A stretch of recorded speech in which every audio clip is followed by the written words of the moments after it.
Hello, this is Stuart from Hear Me See Me podcast, and today I've got a wonderful gentleman who is an amazing hairdresser, salon owner, and ambassador to BaByliss. Today I'm with Syd Hayes. How are you, sir? I'm very well. Thank you very much for having me on this incredible podcast that you're doing, Stuart. Great to have me here, and thank you for letting me come and join you. Yeah, no, I've been looking forward to it. So without further ado, let's go straight into it. Yeah. I love taking people back. So the little young Syd Hayes at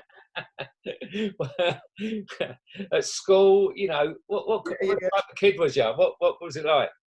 Right. The little Syd, I suppose. My granddad was called Syd. Unfortunately, he passed away recently, but he was an epic man and someone I always look up to. Was born in Essex, magistrate, general all-round legend. Yeah. And then so that was sort of my mum's side. And then my dad, he's actually from Lincoln originally, and started hairdressing from when he was 15, 16, I think. And my mum and dad met, and then obviously this little hairdresser popped out as well. And I've grown up around the hairdressing industry my whole life. I've been around a salon since I was, the age of nothing. And used to go in and help sweep the floor as a 5-year-old. And I'd get my cheek squeezed and given 50p for smiling. I mean, those were the days.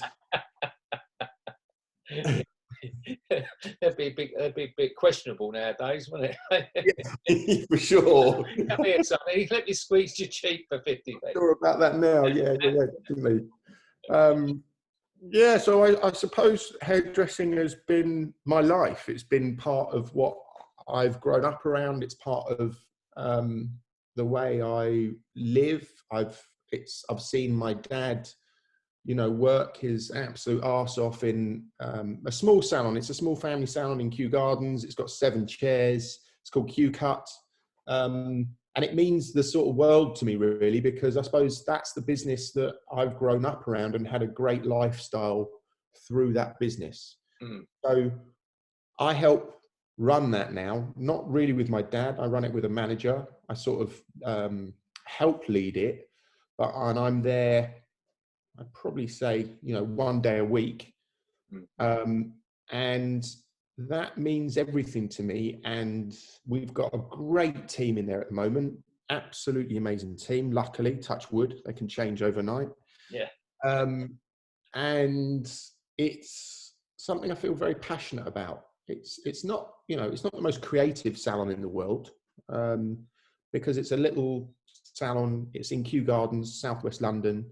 Yeah. We've got an amazing, big clientele there. And when I say it's not most creative, that's actually changing, and that's changed a lot since I've put my energy into that as well, and help guide it and lead it and give it a creative side, I suppose.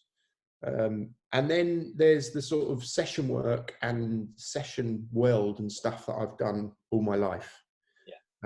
Well, since I was 17 when I joined Nicky Clark's in Mayfair. Really? Mount Street. Well, as an apprentice, or? Yeah, as an apprentice. When I was 17, I was very much into my art and sport. And my dad said, I said to my dad, I don't want to go and finish my A-levels. I said, I don't want to go to university. I don't want to do my A-levels.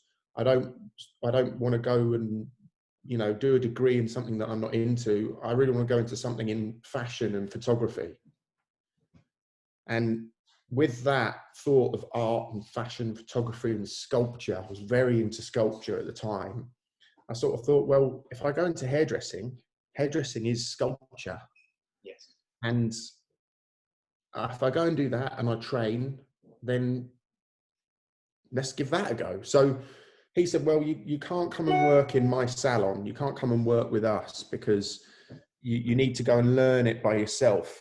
You need to go and learn from someone else. And that's probably the best advice that I think he had given me at that time, because as a kid, as a 17-year-old teenager, you think you know everything. Yeah. And if your dad's trying to teach you, yeah, it's just not good. I'm only laughing, Sid, because I had a salon for 30 years, and my son, I've got 4 daughters and a son, and he's the only one who went in it. And my wife forbade me to employ him. And I wasn't as wise as your dad, because I actually wanted him to work with me. Yeah. And she was very clever, and she said, no, he's got to go. And he went to London and done his own thing. And I think your dad is 100% right, because she knew we'd fall out, me and him. Yeah. Yeah. And that's probably what your dad thought. And I think that was quite clever, because in the end, you know, we always go, we're humans, we always go back to our roots, and we always go back to what we know, if that makes sense. So I went off, and he actually took me around into London, and we looked around all the big salons. At the time, I went and looked at Beverly Corbella's, or it was Corbella then. Yeah. And I went into to Trevor Sorbie. I went into Vidal Sassoon. I went into Nicky Clark's. And at the time, Nicky Clark's salon was the biggest, grandest salon that you could imagine. It was 3 stories. It was on the corner of Berkeley Square and Mount Street. It was like, you know, it was a big salon, big player.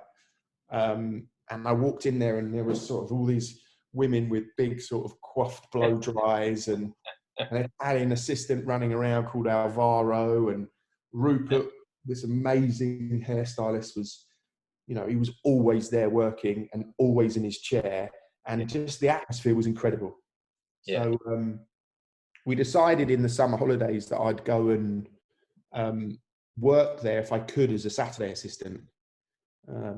And they didn't take Saturday assistants at that time.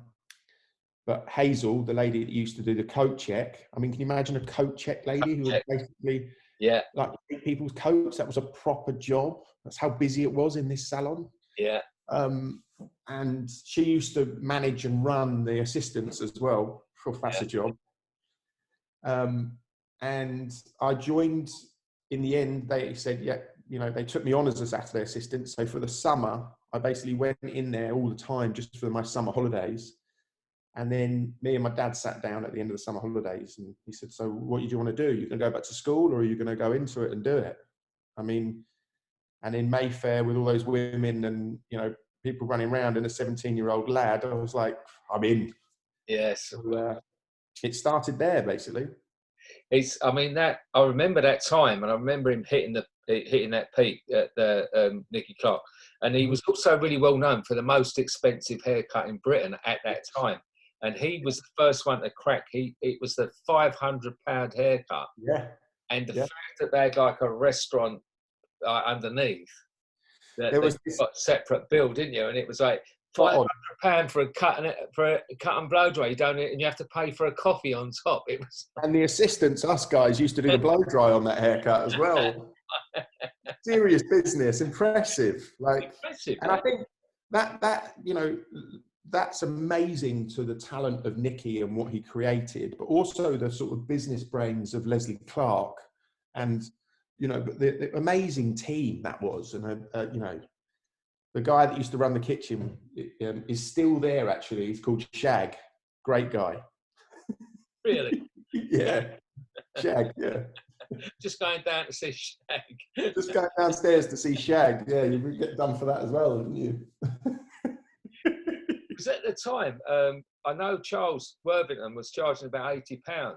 So to give people perspective, you know, you had Charles Worthington, and that was like 80 quid. And then it went, boom, £500, you know. So he really did set some. But it's not just money, is it? It's about it's about value, isn't it? It's valuing. It's your worth.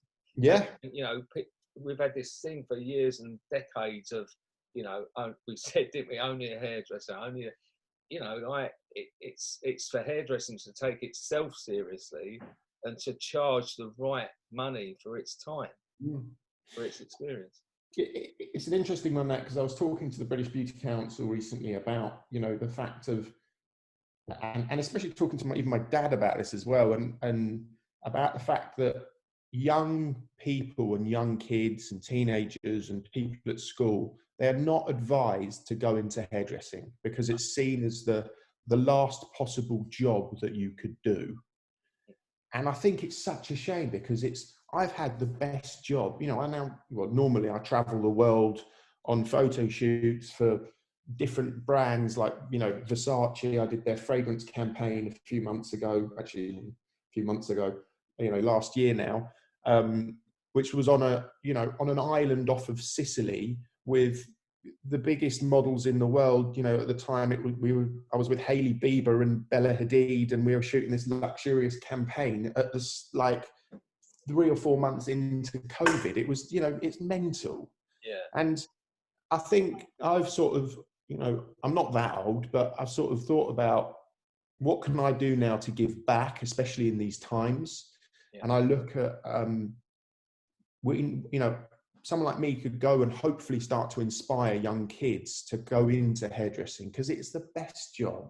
It's creative. You know, you've done it for a long time and you've ran salons and very successful one. And, you know, now you're doing something totally different, but you're giving back. And I think that's what's important about life sometimes. I think you need it for your soul. I mean, you definitely need to, you know, it's a balance in life. Everything, you know, the Japanese knew a lot, you know, when everything comes down to balance, and it's true that you can go too far in one way or the other. But I think it's crucial what you said as well, inspiring young hairdressers and I recently, only a couple of weeks ago, did a Zoom conference talk to a load of students, which is great about this now, that, you know, I'd have had to spend the day going to Bedford, and I went to Bedford College, and we just done this Zoom thing, and it was an hour, and then I was back in my kitchen, you know. But and people like yourself, you know, we need people like you to inspire these young people who are just getting into the industry and say, look, you know, you're not all going to become session stylists, but this is what you can do, or you can become a Nikki Clark, or you can become someone who's, you know, fabulously creative. And there's so many aspects to our industry. Completely. Absolutely. I sort of, I look at the world and the career I've had so far, and I look at it and I think, you know, well, what's next? What's exciting? What's going to excite me? What's going to help? And I think it's definitely one of my key points is to hopefully go into some schools when we're allowed, and just give some careers advice, and just go like, you know what, hairdressing is not a bad thing to think about. Yeah. You know? It's the alternative, isn't it? Because we keep saying about the you know, the careers teacher, or and all these people saying how terrible it is. Well, we can't really moan about that if we don't give it the other side of the coin, and we need the people to go in and go, yeah, that okay, but, you know, what's it doing, you know? Funny, and all these people, you know, working in the world that they do, and Sam McKnight, you know, like an iconic legend, you know. You look at all those guys like Sam McKnight and, you know, Eugene, for example, Guido, all of those, the guys who have been doing the craft of our industry at a fashion level, and Sam's done it across both. You know, he's been there as the hairdresser of the time, and then transferred that and gone into doing session, and now he's, you know, launching his products. And you have to kind of, it's a big respect, because it takes energy to jump between all those things and find, I suppose, that energy and passion to keep going and take it somewhere else, or, you know. I think that's the key as well, because as Sam won't mind me saying, he's getting on a bit now. I can say that because I am. And he was on the pod recently, and such a lovely man. But it's as you get older, it's harder to keep that energy going, you know. And you're not going to do it without passion. No, and I think that shows exactly what you're doing with Haircuts for Homeless right now. I think it's a new thing, and from what I can see, it's been the biggest success going in the industry at the moment, because you're giving back. It's been great, you know. We've had our setbacks, and, you know, as everyone else did, COVID. I mean, you know, from your own salon, like I mean, it's poignant. I don't know when this is going out, but after the day of filming, yesterday was a year, wasn't it, since we got locked down? And it's like, you can't believe it's been, it almost seems, has that really been a year? And also, is that only a year, you know? Yeah. There's this weird balance of how time has disappeared, but where has it gone and what have we achieved and things like that constantly play in your mind. But like with your family salon, from all of a sudden, it was quite quick, wasn't it? Then bang, it was closed. And we've not been open that much really in the last year. When you look back on it, how has it affected? 9 months, I think, something like that. We've been closed 9 months. That's it. And it's about 3 months of the year we've actually been open. Yeah. And the costs on, it's very interesting because I've got a few different sides to my business of what I do, and one of them is the salon because that's my heart and that's what I grew up around, and I enjoy it. You know, people say to me, why do you do that salon? Because you don't really need to, because your session work's so good and you're so busy doing it. And it's because that's where our craft comes from. You know, there's nothing that beats actually sitting in a chair, or not me personally, but a client sitting or a person sitting in your chair, and you actually cutting their hair, and you don't even necessarily have to have a huge conversation with the person, but you get passion from what you do because you've been creative. The person that's receiving the haircut feels good and gives them a power, or gives them, self-belief, or changes the way they look, which is what we do. And I think that's what it all comes back to. That's why I still do it. And I also enjoy the challenges of the day-to-day challenges that the business, brings, if that makes sense. Like a client could cause an absolute nightmare in the salon because they might not have liked what they've had as the treatment. Or you get COVID and it blows up the whole business. But I also meet and have starting to work with some really interesting people who are changing the sort of way that the industry is working, like luckily yourself, and then also working with Green Salon Collective has really opened my eyes to the amount that salons waste that they produce, and the importance of what we need to do to change that. And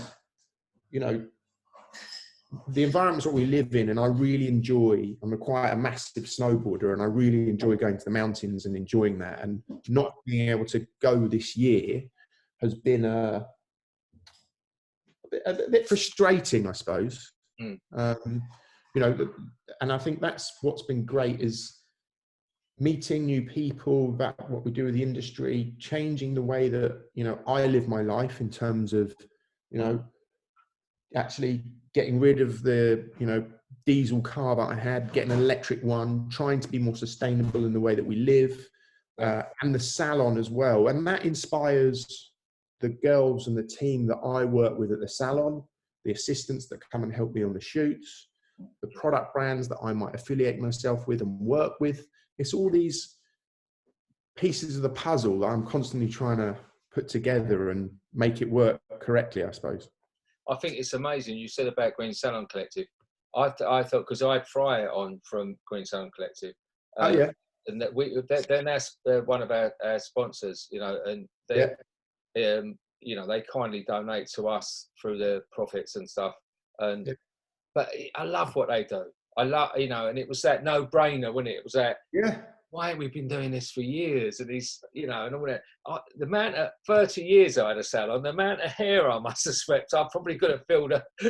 And the amount of foil that is just nuts. It's like, a busy salon that's, got chairs that are full every day. The amount of metal and waste and crap and bleach, and I pulled out this bag of, excess colour the other day because we're now putting it all in a bag so that we recycle it. It was massive. And you just think, it's so good that Fry and Green Salon Collective, you know, because it's that team there, are changing the way that salons are run, because it's making the world better and more sustainable.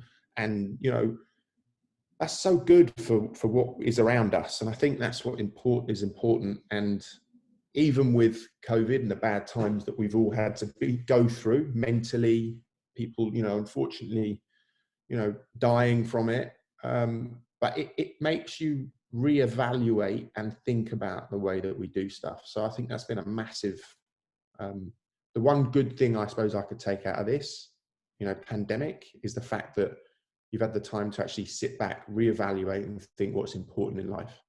Yeah, and maybe also that the industry will have to, there will be changes that have to be made, you know, because it's not all for the bad, because sometimes change comes out of bad that ends up being a positive thing.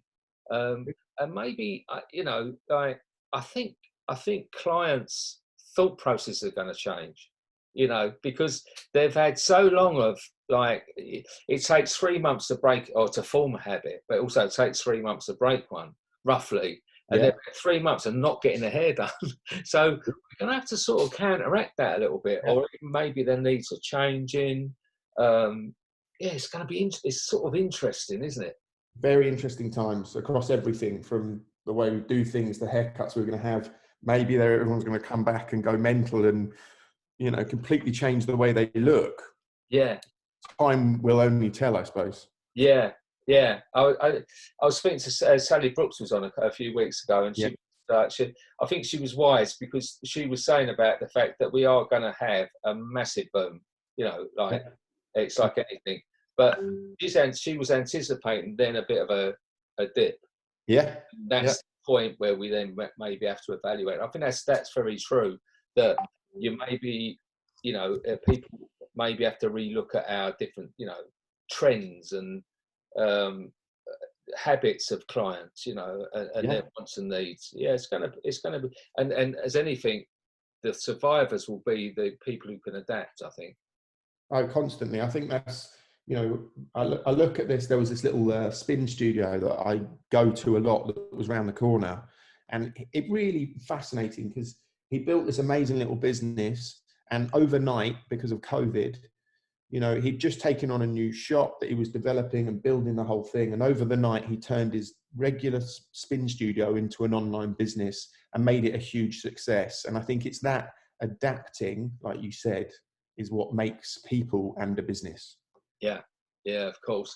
And it's been, I think it's people in the other side of the hairdressing industry that you're in have been fortunate in a way. It's not been as much, but there has been, you've been able to do some work because they've been able to do some fashion shoots. There's some of that stuff still going on, isn't it? I tell you what, the one of the biggest things I think, you know, is being brought up as well at the moment is mental health. And the fact that I've been very lucky that I've been able to keep going and doing my fashion shoots has been very important for not only creativity, but just getting out of the house. You know, I think I've been very lucky that I've been able to go and do shoots. We've been allowed to do that. Sometimes I think, how the hell is this actually possible? Because I'm in a studio with 50 other people. Yeah. You know, we're all got COVID regulations, and we're, you know, putting more sticks up our nose, getting our COVID tests than you can imagine. Yeah. But I've been so lucky that I've been able to do that. And our travel has been restricted definitely in the last few months. And that's been a tough one, because not been able to, you know, 80% of the business of the session stuff I do is getting on a plane, going somewhere, doing a job for a few days, bouncing back off the plane, doing a job in London, and then going somewhere else again. And I've definitely missed the traveling for sure, because it takes you to cool places. Yeah, cool places, but there's always, the people I've spoke to in that world, there's always that little bit of, it's never as glamorous as you people, everyone else. Oh God, you're spot on, mate. You're spot on. Like 2 o'clock in the morning. You get delayed, then the taxi doesn't turn up, then you've lost your baggage with all the kit in, then you've got to do a job with a tail comb and a water spray. You know, it has its stressful moments, but it's a pretty amazing industry, the fashion world and the fashion industry, and working for the biggest and most powerful fashion brands in the world is an insight and very opening. And as well, there's been an element. There's always an element. I love the elements of this world, but there's been an element that I've been a bit resentful for the fact that some fashion shoots have gone on and things. But what do we need more than something in these times where, you know, entertain, like some of our children in the entertainment industry and things like that? You know, like we need something. You know, like it's any positive you can get coming out of anything. Yeah, it's really valuable. You know, for sure. I posted a couple of videos from Ibiza in the 90s, just some like people just looking like they're having an absolute epic time, and I thought it's got to go up today. Yeah, definitely. One day we'll be back in a big club with some big speakers and bass. Yeah, I mean, to be honest, it's surreal when didn't we take a lot for granted when you stop and think about it? So much Massively. for granted. Massively. I suppose, and that's everywhere, as I said, it's about reevaluation and finding a new way in life, I think, which has been a good thing for everybody. I mean, I'm a boring old man now, and I enjoy being a boring old man now. But I remember in the 80s, when very early 80s, you know, in a rave in a fielding, I think it was Energy at Guildford or something. There was 40,000 people in a field, you know, and you think, like, yeah, you just was it in that big bowl, like that big bowl, and it's in by Winchester, and he just is it that, and then just huge speakers and just the people and noise, and you're like, yes. I remember we parked up. We thought, oh, we'll leave our car here because we must be near it because it was so loud. And I think it's 45 minutes to actually walk to where it was. Good times, though. Funko on the M25, you know, right? You've got to go to Guildford. Very good. Those were the days. My kids now, they think, you know, I'm only happy now if I get like a 3 for 2 at Tesco or something. Bit of a bargain. Yeah. Is your one son still in hairdressing? Yeah. He works at Taylor. Oh, great. Yeah, he's obviously on furlough. In East or in Notting Hill? He's in Liberties. Oh, he's in Liberties, is he? Yeah, he's in East, and then they had a availability, and he went off to. He's been in Liberties for the last few months. Okay. You know, and as you said, from a local Essex. How old is he? He's 24. Right. So a local Essex salon, and then like being in Liberties and having a little walk round of a lunchtime and going out for a drink after. You can see the allure, can't you? You know. Yeah, for sure. It's interesting, you know, because I was talking to a couple of my mates. We went out on a cycle ride the other day, and those guys, the guys that I met at Nicky Clark's, and when we were there were 7. When I started, I think there was 17 or 18 assistants in the salon. That's how big it was. It was, and that's assistants. That's huge, and we all sort of trained. We went out together all the time. Like most nights of the week, we'd go out. And nowadays, I'm hearing that most assistants in salons are not interested in going out, really. They're interested in just going to the gym and, you know, looking great and feeling great. And I'm like, you're missing out on all those like late nights and feeling horrendous, and then having to still get up to work at 8:30 and be there and smile and not smell. My son, he's got like the long hair, and he's spent like every day in the gym. There you go. In the garden, working out and that. Yeah. And I think I'd have spent 3 months watching the telly. Yeah. It's amazing. Right. But they are quite disciplined, aren't they?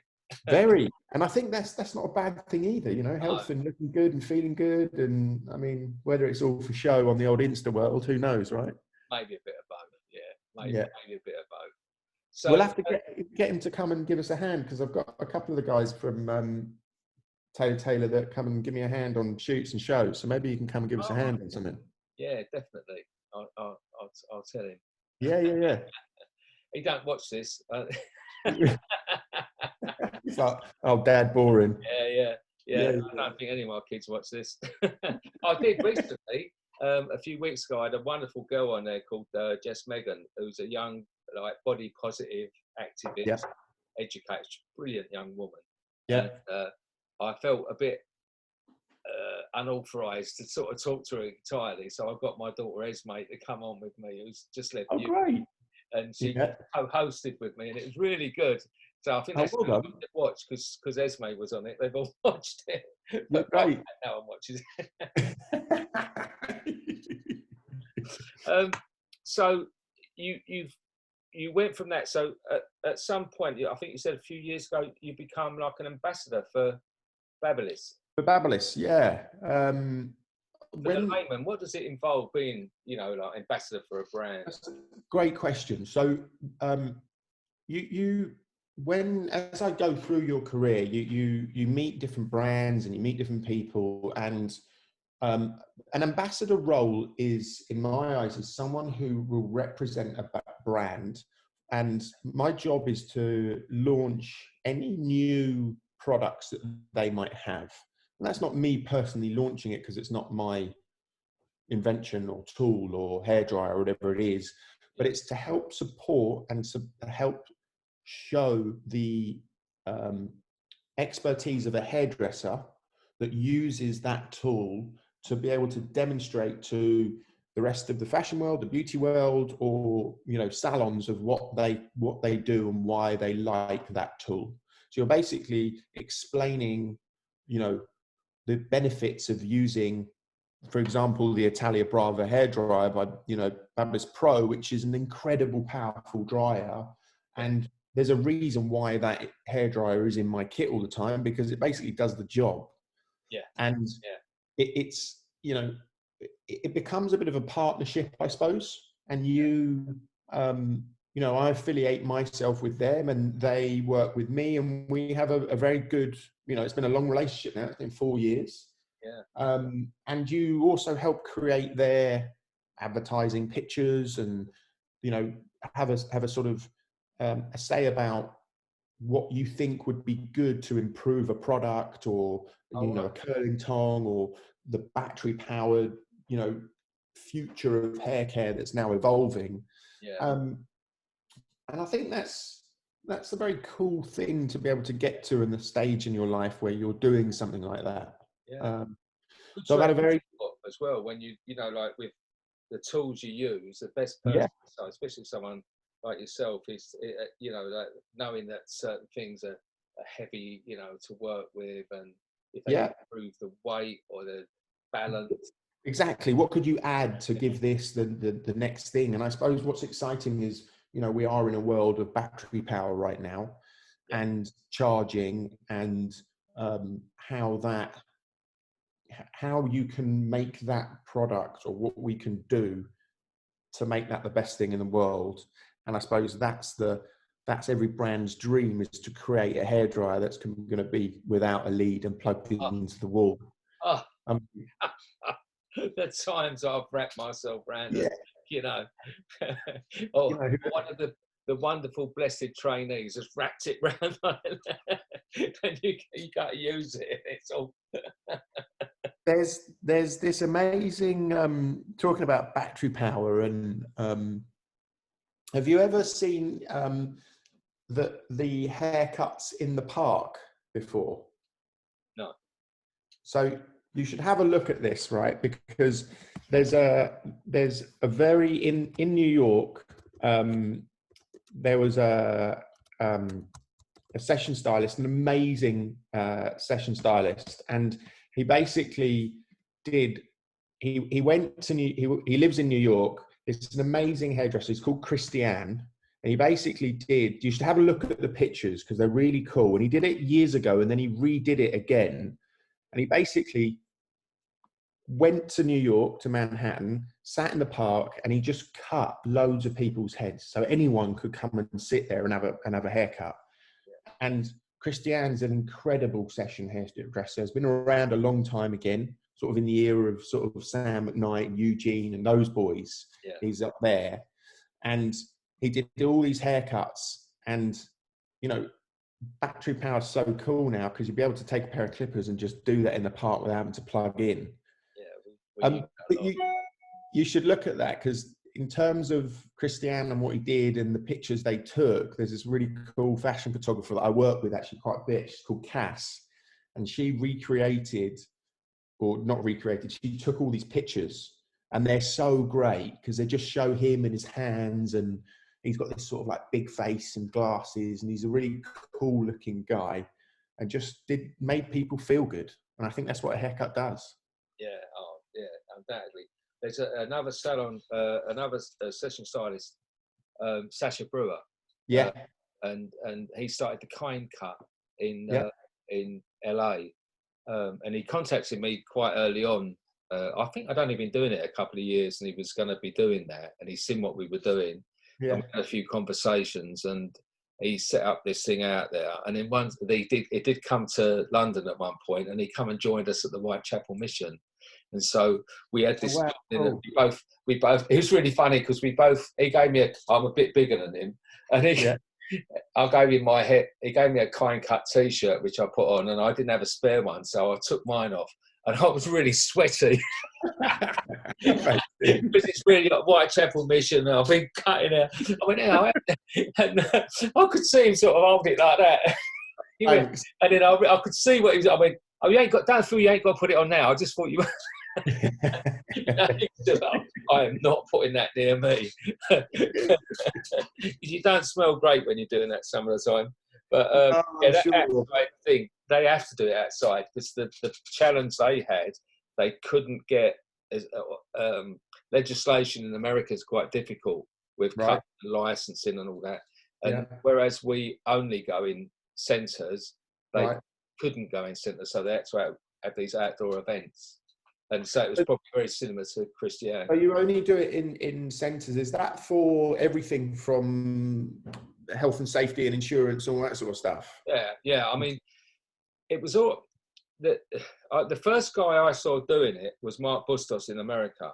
And so that was inspired. I thought I'm going to try that. I was already going into the local Sally Army because next month I'm 15 years sober, so I was doing this work with recovery with people. And then it's sort of an event, you know. I saw that on Facebook, these makeovers, and then on the following Monday I thought I'll go in an hour early and see if any of the guys want their hair cut. And it just went from there, you know.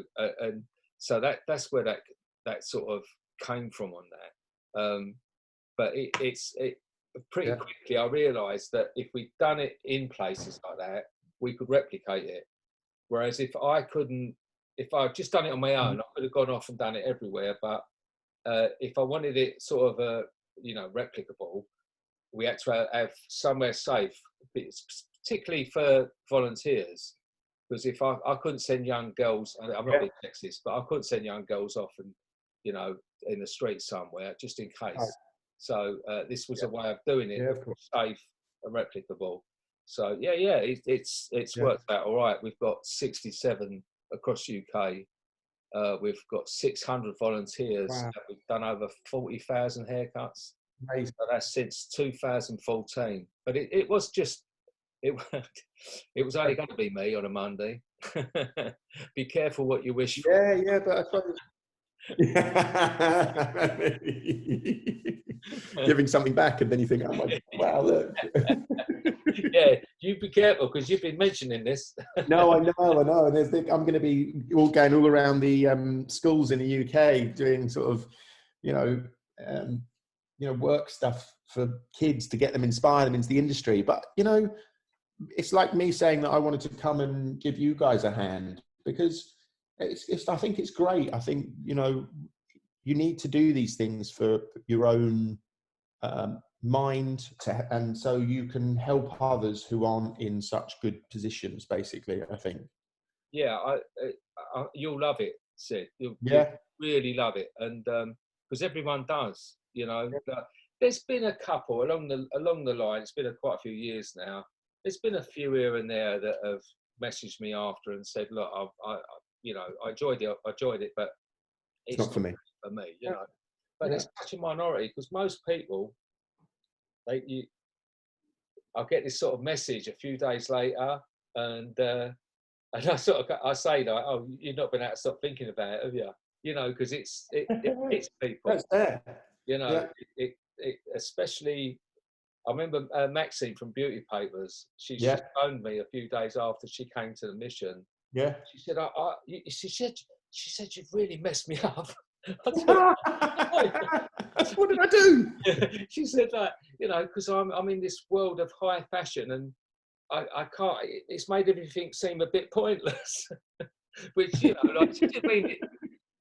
But I got what she meant. You know, like it's difficult, you know, to then go away and everything be normal. But it's important for things to be normal, but just having an awareness of that other side of life, you know, and know that you can only help in a small way, you know. But if everyone helps in a small way, it becomes a big thing.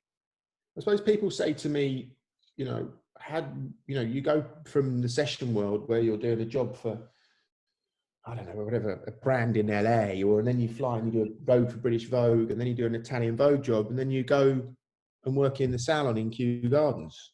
Yeah. And I'm kind of like, well, why do you do that? And I think it's because it keeps you grounded.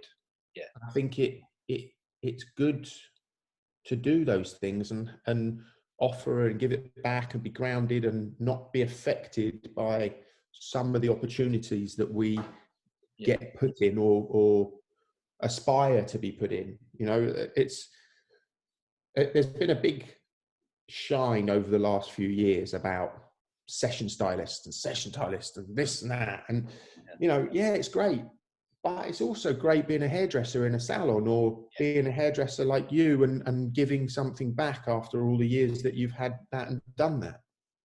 I think that's crucial. I think that'd be the message that you will take out to the schools and the young people. And I think I'm really behind you on that. I think for the future of our industry, we've got to get young people to fall back in love with it. Yeah. It's going to be a tough couple of years. I mean, I like to be positive, but let's be realistic. It's going to be a tough couple of years for our industry. And it needs as much young passion and, you know, love coming into the industry as we can get, I think. Yeah, you know, most of the when I think about or talk to a lot of the guys that are in the industry and that have been successful, they've seen or grown up around a hairdressing industry. Do you know what I mean? Like their parents were hairdressers, or you know, their mum might have been, or their dad is, and they end up going into it because they've seen it and they've grown up around it and they understand it. Whereas, you know, you don't hear, definitely in the schools, people going, go into hairdressing or go into beauty and be a makeup artist. Or, you know, I think there's lots of programs that now, you know, on television that really aspire young kids to go into makeup, let's say, but less so in hairdressing because it's not as reactive in front of the camera. No. Does that make sense? Yeah. It's not as quick as, you know, putting on a bit of mascara or a lipstick because it shows up. It takes, you could be reactive if you went like that, couldn't you? But you know what I mean? Yeah. And it's not that instant. Well, everything's instant now, isn't it? Instant gratification, instant recognition. Yeah, but it takes... And hair takes a bit longer and a bit more work, I think. It takes graft and years, and you know, I'm constantly learning and finding new things and thinking, God, that's good, or that person's done that really well. How did they do that? Where's the reference? Where's that come from? Yeah. You know, there's always a reference for something, because that's what we like to do, is we like to vision and look back at a certain era of time when hair was really cool at that time, or take an element of it from the 40s but mix it with the 90s, or, you know, I think that's a craft to be able to see vision as well, and not everyone has that. It's hard to teach. I think vision. I've been hairdressing 44 years. I think about 44 years I've been hairdressing. Yeah. And I still love it, and even now, and as you say, learning is so. I'm always learning.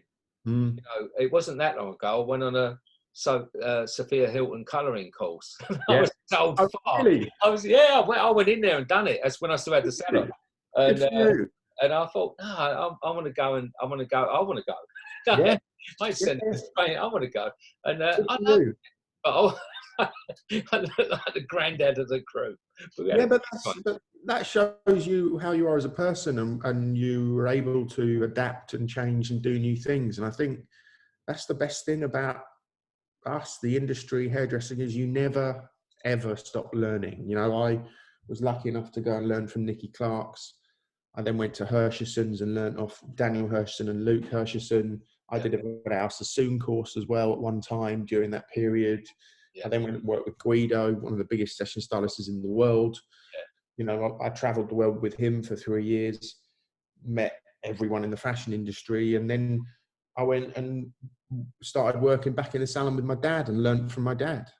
You know, it's getting bits from everybody, and I'm still learning now. I learn off the guys that come and help me on my shows, you know, the assistants that come and team up with me, and some of those guys are incredible hairdressers. Yeah. You know, and you learn from the young ones sometimes. Learn from them. They, you know, some of them have given me, you know, bits from the theatre world, you know, in dressing hair and doing things quickly from the theatre world, which I've then put into the world of, you know, fashion. And I just love learning. That's why I love this industry. It's brilliant. So, in closing, what do you see for the rest of the year for you? For the rest of the year, I hope, you know, with this rollout of these vaccinations, I hope that travel is going to become much easier again, because A, I love going on holiday like we all do. B, I love traveling the world. I've seen some of the most incredible places through work and through being able to travel on those jobs. So that's a big thing for me, is being able to do that again. Getting the family business back up on its feet and getting rid of the debt that it's incurred through no fault of our own. Of course. That's another big goal. Getting back in to work with everybody in groups, you know, hanging out with people. And then I think the big thing is, you know, giving something back, giving some of my time to be able to push back and show people the world of hairdressing and what we live in and what you can do as a young kid, and inspire them, I think, is a big thing. I've changed the whole way that the salon works in terms of the, you know, working with Green Salon Collective. Fry's just asked me to, you know, come on and be one of their Green Libertines, which I think is really cool. Again, inspiring and aspiring others. And through all that, I suppose I've reevaluated the way that even our, you know, the energy at home. We're now with Bulb, and that's a, you know, an energy company that, you know, is sustainable. So that's great. And then I've done the same with the salon. So I suppose it's just getting those goals and then continuing on the journey of the session world and being creative, I suppose, is another one. There's a lot. I always need lots. Well, I don't know. You say like one of the goals is to inspire the young people. Yeah. But you've inspired this old git this afternoon. Yeah. Thank you, mate. Very kind. And it's great. The thing is, it's infectious, isn't it? You know, like I love being around. You know, preferably physically, but like just being around positive. It just soak it up, don't you? You know, for sure. Train you and people who elevate you. And, you know, and I know that going forward that we'll definitely meet up. We'll have a coffee and we'll do some work. And anything, I know you'll help Haircuts Famous. I know that. And anything I can do to help what you want. That's very kind. Just let me know, because you know, I think it's very valuable and very important. Yeah, I mean, you know, I'm working a bit with the British Beauty Council, and Millie and those guys are sort of behind this, inspiring the new generation. I've set up already the first thing of I'm going to go into my first secondary school that I went to, which is a local one, and we're going to sort of test it out there first, see how it goes, and see what happens. And I think that's what's quite cool about it. Yeah, fantastic. Well, Thanks, you mate. so much for today. I really appreciate it. And, you know, let's keep in touch. I'll put all the links to everything on the bottom of the podcast. And, you know, hopefully we'll see you very soon. Be good to give you a big handshake and a hug, Stuart, as well, mate. Well done. I'm having a cuddle. Don't worry about that. Yeah. Thank you. Thank you, mate.